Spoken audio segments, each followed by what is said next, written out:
Hey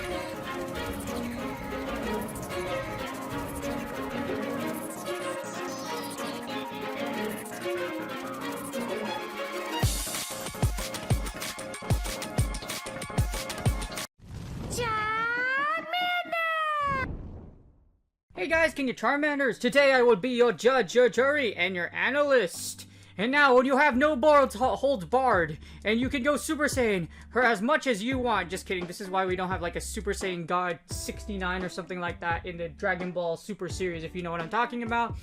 This is Open Ultra League's top 10, and basically anything goes, anything's allowed. Legendaries and mythicals are allowed, and also XLs, so... You know, on Ferris Bueller's Day Off, which is a wonderful movie, by the way, Ferris Bueller goes out and just destroys a lot of things, or not really, well, he does destroy a lot of things. Anyways, if you know what I'm talking about, it's a great old movie. Anyways, if you would like to, please consider contributing to pvpo.com.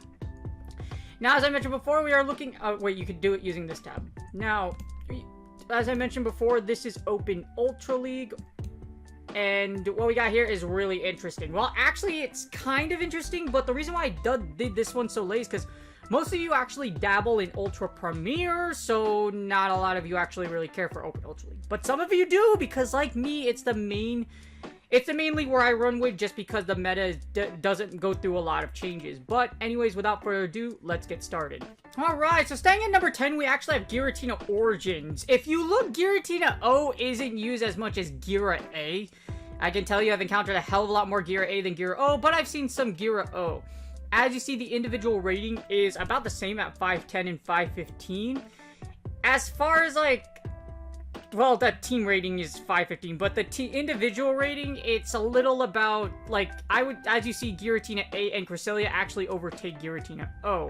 I'm guessing in Team Sims, Gira O is just performing better in some combinations, which I agree that it can in some scenarios, so that's why it rates higher, at 2.2%. So, not a lot of people are actually using Gira O. Like I mentioned before, I encountered it.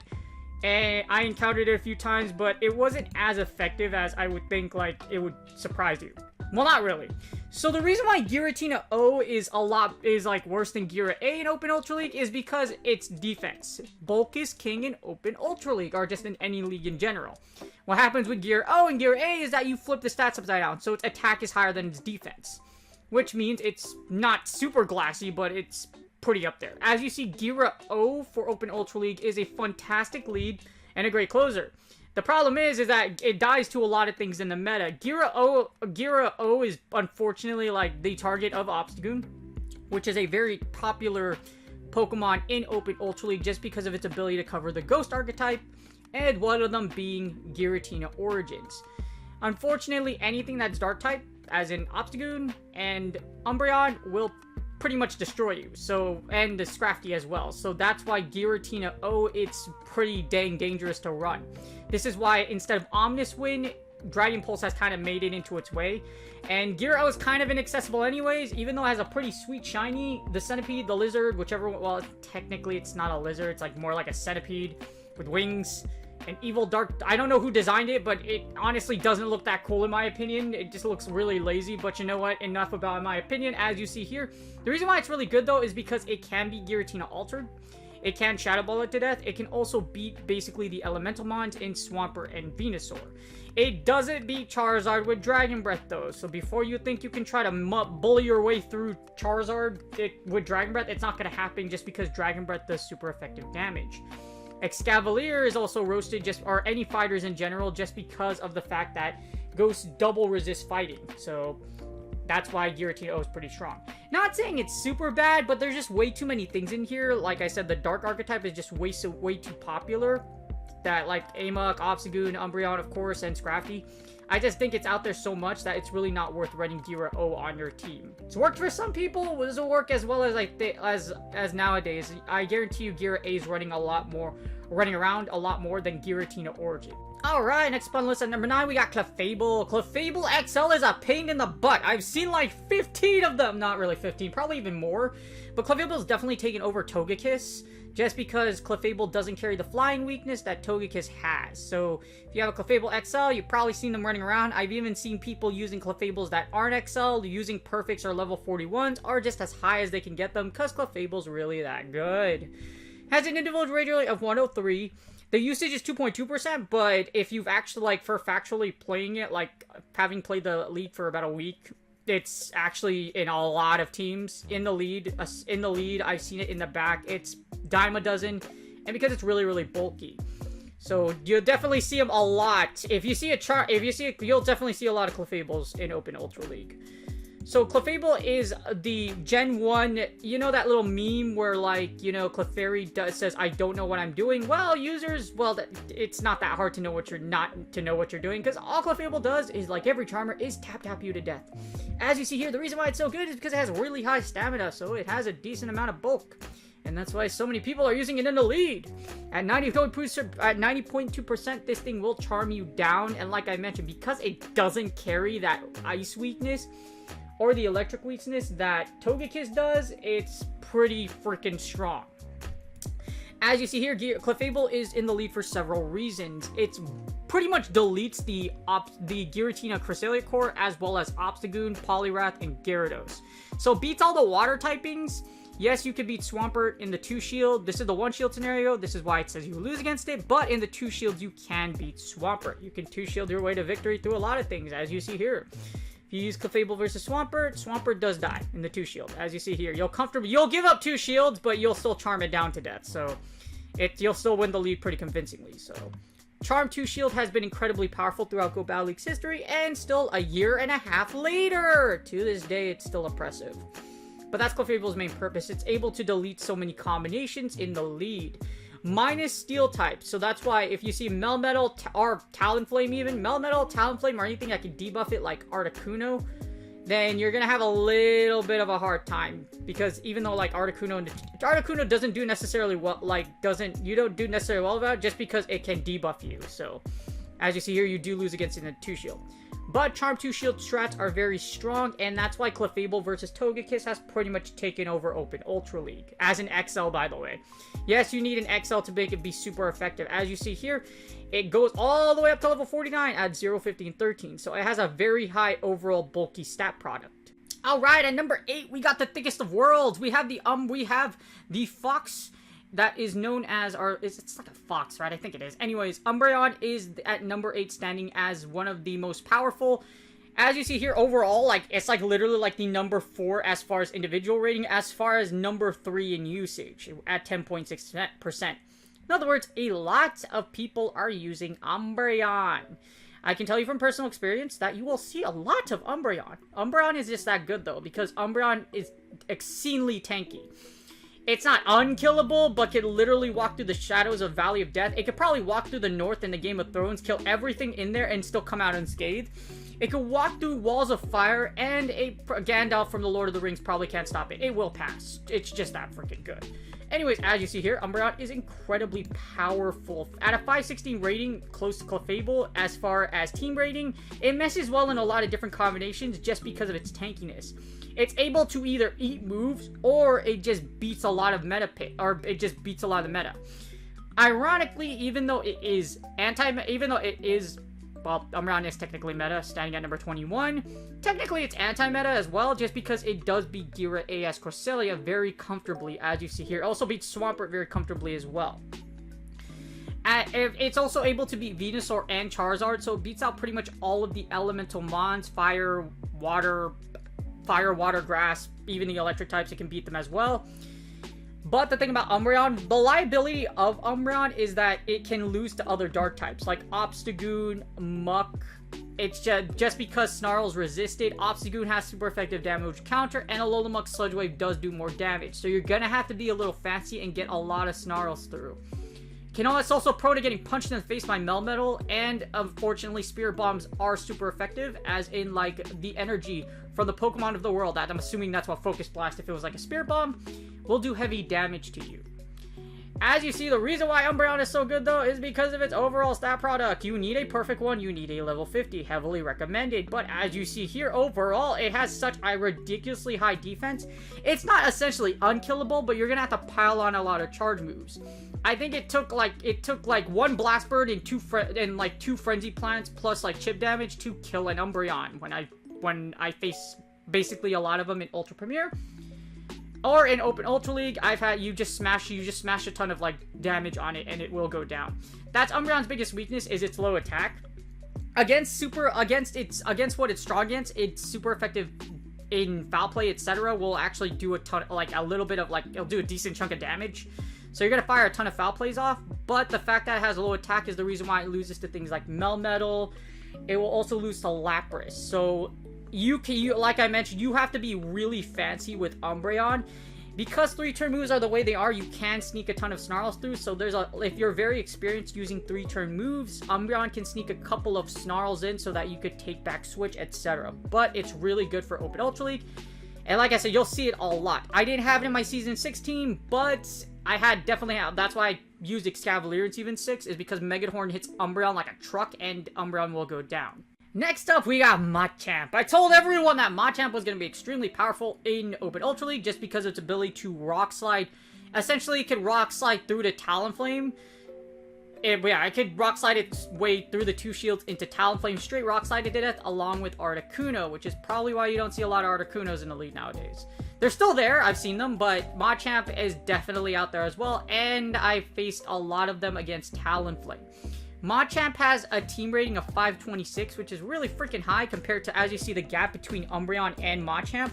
Standing at an individual rating of 131, so it's a top 3, it's like a top 5 bond as far as individually, and it's being used a lot at 7.3%. So a lot of people are using Machamp in their teams. Just because Machamp does destroy Obstagoon, it also destroys Umbreon.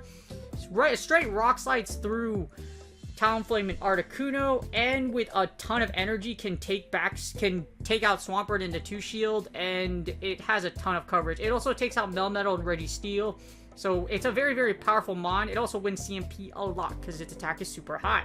As you stand here, it stands at number 53. It says Payback, but Rock Slide is usually the recommended moveset overall. Payback isn't a bad idea, but with Rock Slide, like I said, you cover Articuno, you cover Talonflame, you do heavy damage against Gyarados. You can even beat Togekiss if you're able to Rock Slide in the zeros, and Togekiss has some chip damage. So, with that amount of coverage, Machamp is just really freaking strong. It will also destroy Obstagoon, really, really hard. If you see here, it's gonna destroy it really hard. But that's the thing about Machamp. Being able to win CMP, also, it's very available. It's had a community day, so you likely have a Machamp already built. It's strong in all positions, and literally the only thing that you have to watch out for, well, there are 2 things. I would say 3 things. So, Giratina and Cresselia. So, Machamp doesn't do well against the overall heavy meta of Giratina and Cresselia. It also doesn't do well against Charmers. So, Charmers will kill you. So, that's the problem with Machamp. However, despite this, Machamp still has an incredibly high rating, high usage rating as well, because if you use it in the lead and you win the lead, you have such a dominant advantage over its strengths that it's really hard to beat. So, I'm not gonna lie, Machamp in the back has erased my elo far more than I would like it to be, but it's really that good in Open Ultra League. So if you're gonna use it, it's in my top teams, it's incredibly powerful, it's in the top teams as well. Open Ultra League does have Machamp lead teams as some of the most powerful ones since Season 6, and it's really that good. Alright, we got Armor Mewtwo for the next one, and it's kind of strange because, 4.5%, it's not as high of a usage as some of these other picks, but it's just kind of...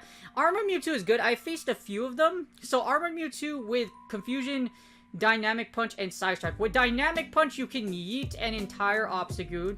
Side Strike also does heavy damage because of its just general base damage is pretty large.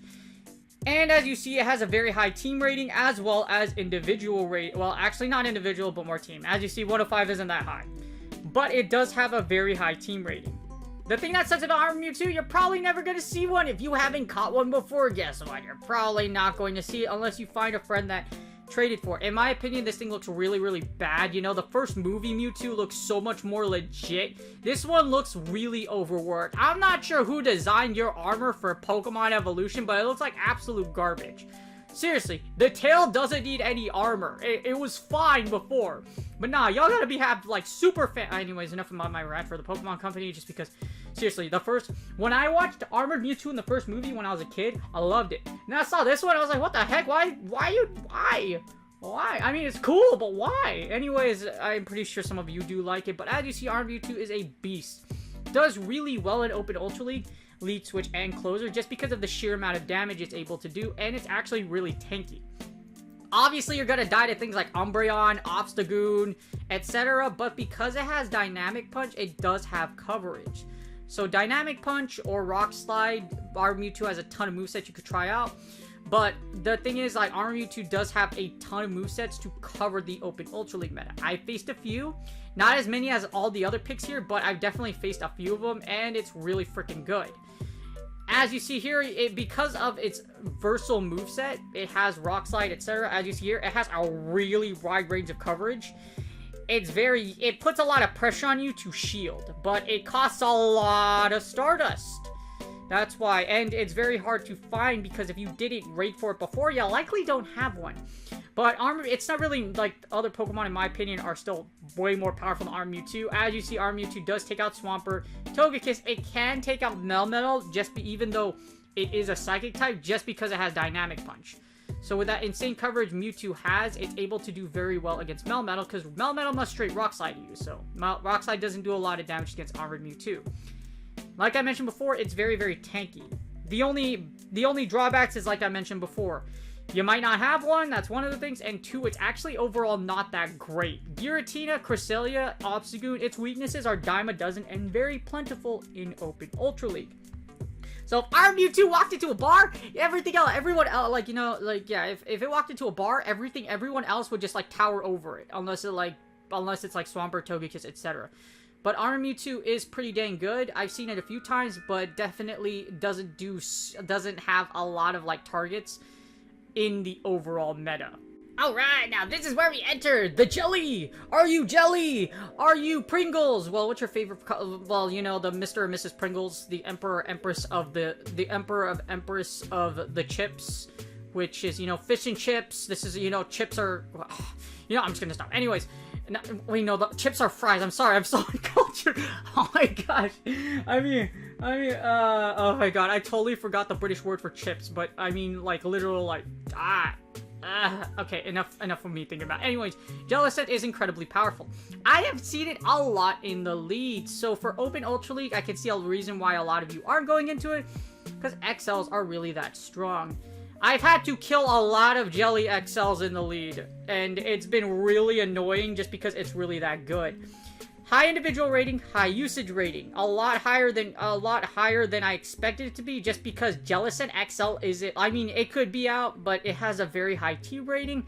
It's just, you know, Frillish, unless it's been raining and you've walked it a lot, Jellicent XL is, like, ridiculously expensive, and it's hard to get. I'm pretty sure there are a lot of trainers out there that legitly have one. As you see here with, like, I've seen Bubble Beam a lot. Ice Beam isn't a bad idea to run either, just because Ice Beam gives you that coverage against Togekiss.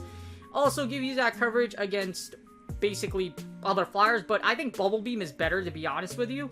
If you look at the individual ratings, or the team ratings, both of them are really good. There's, like, literally a 0.5% difference, but I honestly think Bubble Beam's better just because of the debuff ability.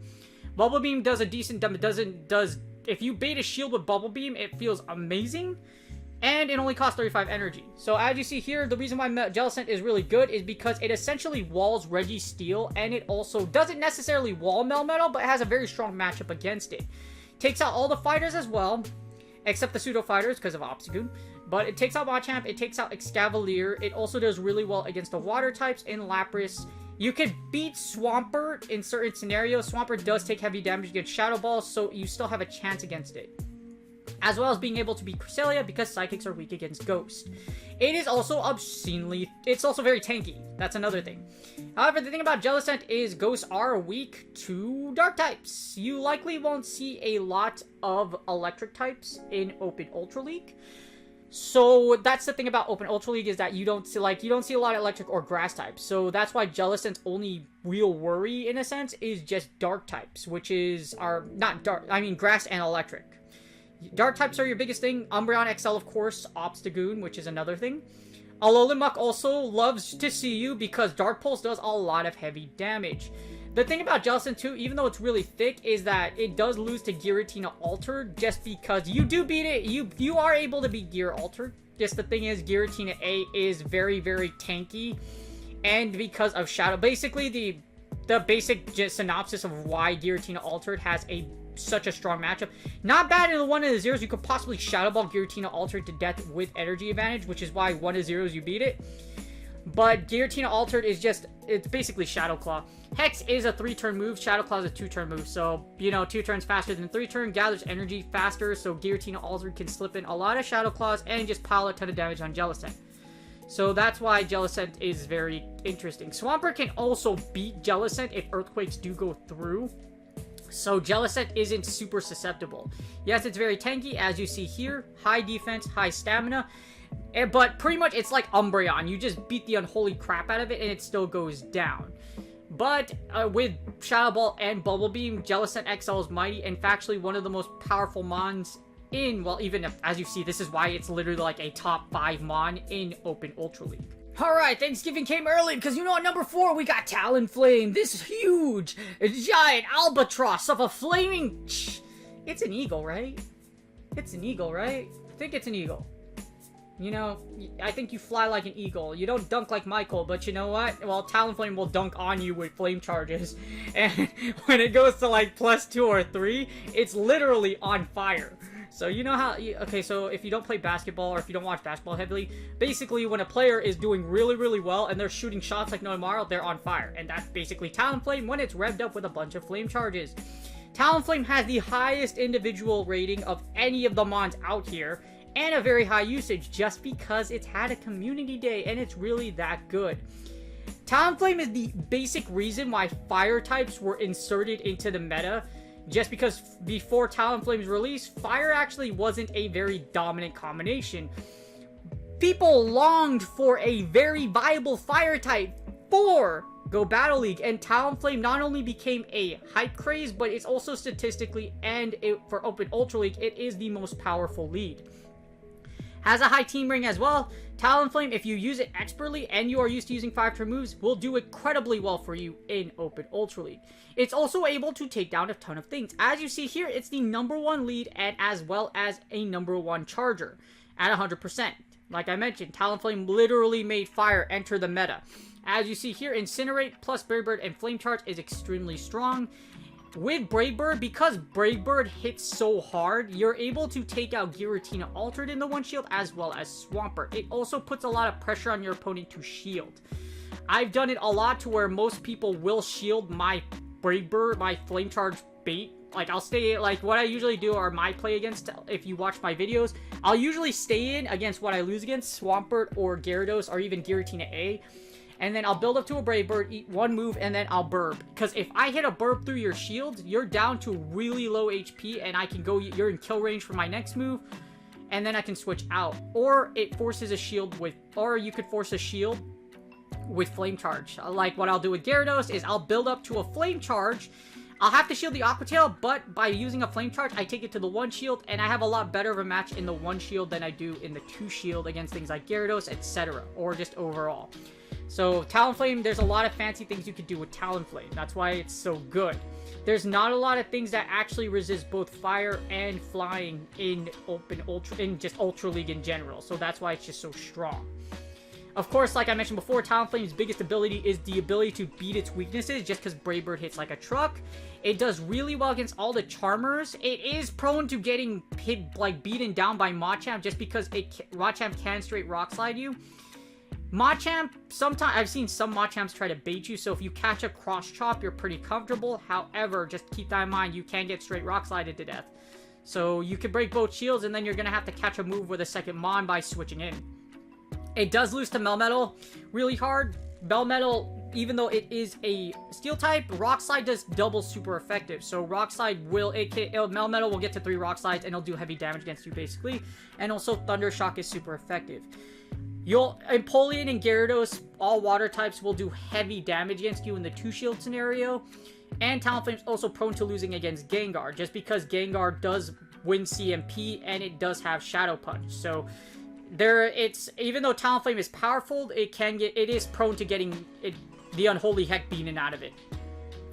Talonflame isn't unkillable though. I've had to play, if you using a lead like I do, you're gonna see a lot of mirror matches, and I've had to play and win a lot of, I've won a lot of mirror matches, and I've lost a lot of mirror matches, so Talonflame is plentiful in Open Ultra League, and it's incredibly strong.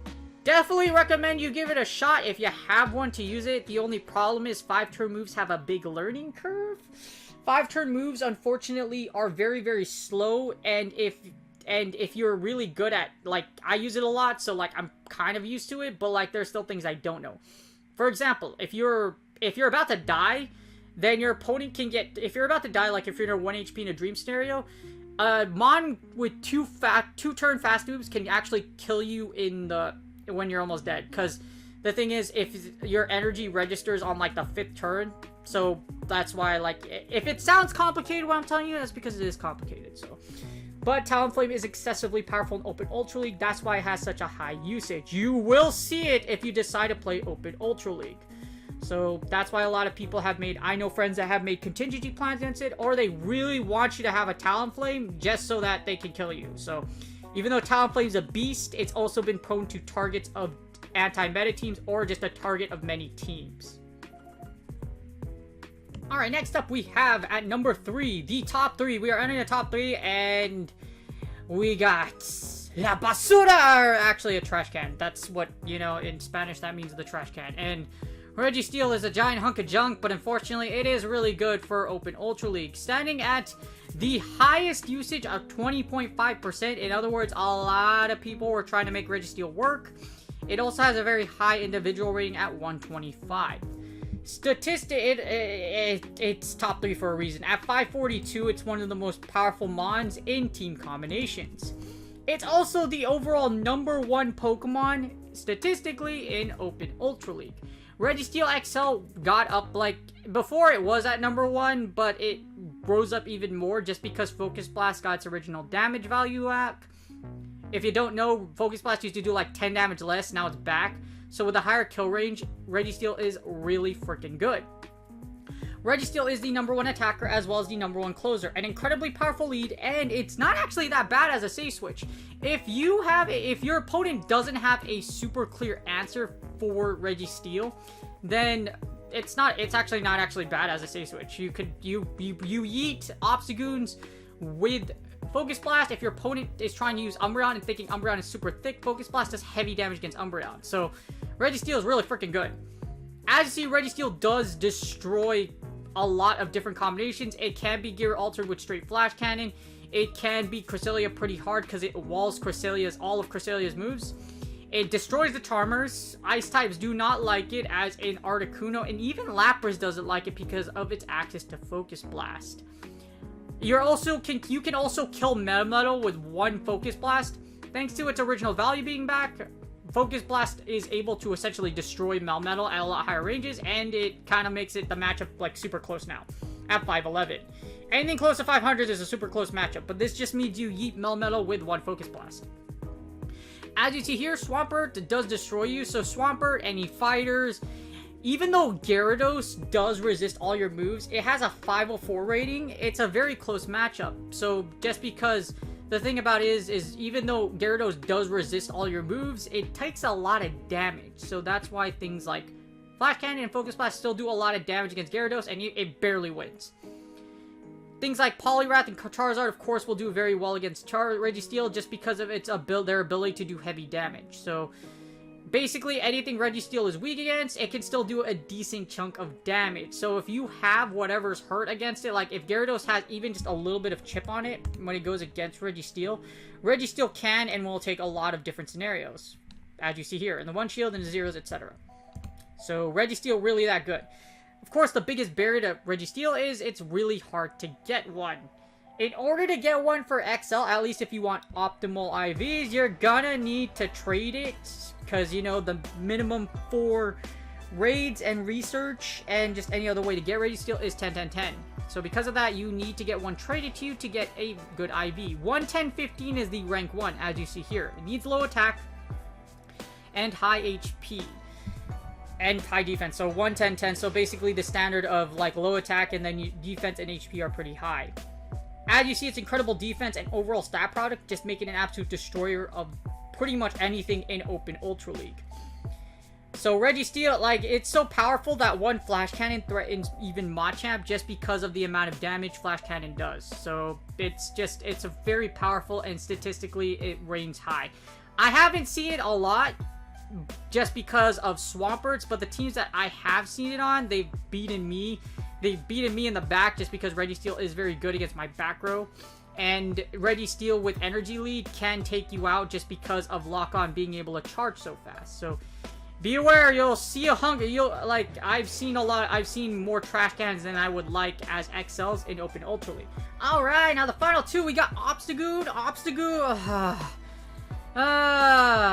Dang it. So Obstagoon is really strong. The good thing is, if you're looking for a budget pick, Obstagoon is only 10k dust. And as you see here, has one of the highest team ratings. Pretty high usage in 6.7%. Not as high as the other ones. And also good individual rating. But as far as a team rating, Obstagoon is just really strong. The reason why Obstagoon is so strong is because of Cross Chop and Night Slash. If you boost with Obstagoon, you're probably going to kill you're likely going to kill whatever's in front of you, unless it's a Charmer. As you see here, Gunk Shot, Cross Chop, Night Slash. You don't really need Cross Chop just because Night Slash and Cross Chop essentially do almost the same amount of damage. With Gunk Shot, you do give well, not the same amount of damage if it's super effective, but generally, like, if you see Registeel versus Obstagoon, generally Night Slash, it'll take the same amount of Night Slashes to kill a Registeel, which would with Cross Chop. So it's just, it's really interesting. So, especially with Night Slash being so valuable just because if you boost. I've had Obstagoon's boost on me and has resulted in my death in many matchups. Obstagoon is incredibly powerful, being able to resist Cresselia. Essentially, that's one of the things. It does resist the ghost types, which is why it has a strong matchup against Giratina Altered. Dark types resist ghost, so that's why it does super well. Also, Obstagoon's able to take out things like Jellicent just because of Night Slash. Literally, it's just because of Night Slash. If you boost with Night Slash, you basically destroy your opponent, and Night Slash does heavy damage because it also gets stat. So you see a lot of people with Obstagoon well, I wouldn't say you rely on the boost, but you know, if it happens at 12.5%, it's going to do very well against you. As you see, Obstagoon does really well against things like Swampert, Lapras, Gyarados. It has a decent amount of bulk. As you see here, its defense and stamina stat are relatively high. Obstagoon does really well against a lot of different combos, and it also does well against things like Umbreon, just because Obstagoon has that dark typing, and also because it has counter. So Obstagoon being a pseudo fighter means that, well, pseudo fighter means fake fighter. It's a non-fighting type that has counter, and that's why Obstagoon's so good. You have the option of using Hyper Beam or Gunk Shot. In my opinion, Hyper Beam is really good. Gunk Shot allows you to one-shot Charmers, but Hyper Beam allows you to do heavy damage just because you also get the same type attack bonus, or also known as stat. So Obstagoon has a very high rating, and the good thing is it's cheap. As you see here, Stardust charge move cost for the second move is 10k dust. And it's very, very strong. So it has 2 nuke shots. In my opinion, Hyper Beam's a great move, and it's in all my budget. It's in a lot of my budget teams for Open Ultra League because Obstagoon's that good. I expect to see it a lot in Open Ultra League if you're playing it. Alright, now at number 1, the number 1 Pokemon in Open Ultra League is Scrafty. Staggering 3.2%. Does have a lot of people using it just because not a lot of people do have one. Your best chance to get a Scrafty was during an event where Scrafty was spawning in the wild, but I think it was just incense anyway, so you didn't even see it a lot. Other than that, it is a Go Battle League reward, and otherwise than that, you're probably going to have to walk it. However, it does have the most powerful team rating at 549, also has a pretty high individual rating, and I can tell you right now, I've actually seen a few and faced a few in Open Ultra League. The reason why Scrafty is so strong, yes, it gets destroyed by Charmers, and Charmers or anything that has a Fairy type will probably nuke it. As you see, Cresselia, the reason why it has such a great number against it is pretty much just because Moonblast will destroy you, will one-shot you. As you see, Scrafty is a level 50 at 9-15-15, so it's pretty close. So a 10-15-15 can do. Other than that, you have to get it traded to you, as if you want the #1 IPs. The thing about Scrafty that makes it so strong is its ability to basically beat Ghost types. So as you see here, you beat Giratina Alter despite the fact it resists the unholy crap out of you, just because you have access to Foul Play. You beat Obstagoon just because Obstagoon is double weak to fighters, so that's why Scrafty beats it. Scrafty also beats the steel types. And the thing is, as an XL, even though you have something that even though you have something like pseudo fighters, like, yes, Obstagoon, Excalibur have counter, you beat them just because of the amount of bulk you have in this league. As you see here, its key losses are things that basically can either debuff it or that resist fighting types. So I wouldn't say not so much as Giratina Altered, just because Giratina Altered, like I mentioned, you could foul play it, but anything that resists you, like Venusaur, that's why you see Venusaur and Charizard as you're losing matchups. Anything that resists essentially counter. You can beat Cresselia. So Cresselia, yes, Cresselia can Moonblast you to death, but you can actually beat Cresselia. If you have shield advantage, as you see here, or if you have a revved up like Scrafty, you can foul play it to death. So foul play can kill Cresselia, can one-shot Cresselia at a certain range. So that, just because Cresselia can Moonblast you, that doesn't mean you can't kill it, which is why Scrafty is so good. Scrafty is actually in the most powerful Ultra Premier team with Jellicent and A9. I've actually seen that team used in Open Ultra League, and sadly I did lose to it because Scrafty core breaks my back row. Scrafty is really good at Open Ultra League because, like I mentioned, in a lot of different combinations, it can kill you with Foul Play. Power of Punch allows it to rev up, and if it's revved up enough, like 4 or 5, it doesn't matter if you resist it. Foul Play or whatever it has it'll do heavy damage against you. So Scrafty does belong at #1. If you see it around, it's not really a surprise. Yes, it's prone to getting blasted by things like Melmetal Superpower or Focus Blast, etc. Machamp does run through Scrafty like Swiss cheese, but despite that, it goes to #1 just because of its ability to resist a lot of things as well. Because that carries the Dark typing, it does resist Psychic types, and because it carries the Dark typing, it does resist Ghost as well, which is why Giratina A, if Giratina A is carrying Shadow Claw, you have a really bad matchup against Scrafty. Alright, this video was pretty long, so I'm going to keep the ending pretty short. I hope you guys enjoyed the video, but if you do not like Ultra Premier Cup because it's very volatile because of XLs, Open Ultra League is another option. Open Ultra League meta also stays pretty consistent. The only difference that's out there is, of course, move debuffs and buffs, and just players having more time to build XL Pokemon. That's probably the only thing you really have to watch out for, is that, and that's why it's worth doing the top 10s for Open Ultra League every season, just to see what people are coming up with, because a lot of the teams or top Pokemon you see here, I've seen a lot in Open Ultra League, because I play Open Ultra League very heavily. But the thing is, Open Ultra League's meta does not change too much. So if you're a new player looking to compete, Open Ultra League is definitely a more friendly. It's harder in my opinion, because when you combine XLs plus Legendary, you have a giant pain in the booty. But other than that, it's still doable and playable. And like I mentioned, it's like the teams that you have before, that you used before, will work in multiple seasons for Open Ultra League, just because the meta doesn't change too much. It is harder in my opinion though, just because, like I mentioned, putting XLs and Legendaries together equals death. A giant pain in the butt. But again, I hope you guys enjoyed the video. I want to keep this one short because it's been pretty long, and I really did just leave out all the analysis on the table. If you would like to, please subscribe. I'm almost at 2K subs, so subscribing is totally free. And by the time you are done with it, listening to sound my voice, if you go to the bottom right, you see a little box right there? Yeah, if you put your mouse over it, it'll pop up a subscribe tab, and you can easily subscribe from there. Made it easy for you guys so that you can easily subscribe, and it totally helps out the channel a lot, because subscribing is totally free, and it reaches my sub goals for the end of the year. For those of you who subscribed, I really do appreciate it, and I promise I put out the latest and greatest analysis as much and as soon as I possibly can, as soon as it comes out. Latest and greatest data. So if you want to learn about meta, etc., Go Battle League, or teams, etc., just click the subscribe button in the bottom right. Anyways, good luck on your guys' Go Battle League sets. I hope you're doing well. We still got plenty of time in the season, so if your goal is Legend, don't worry about it. We still got like 2 months left, literally 2 months, and 2 Gold Battle Nights left. Good luck on your Go Battle League sets, and I'll see you guys on the next video.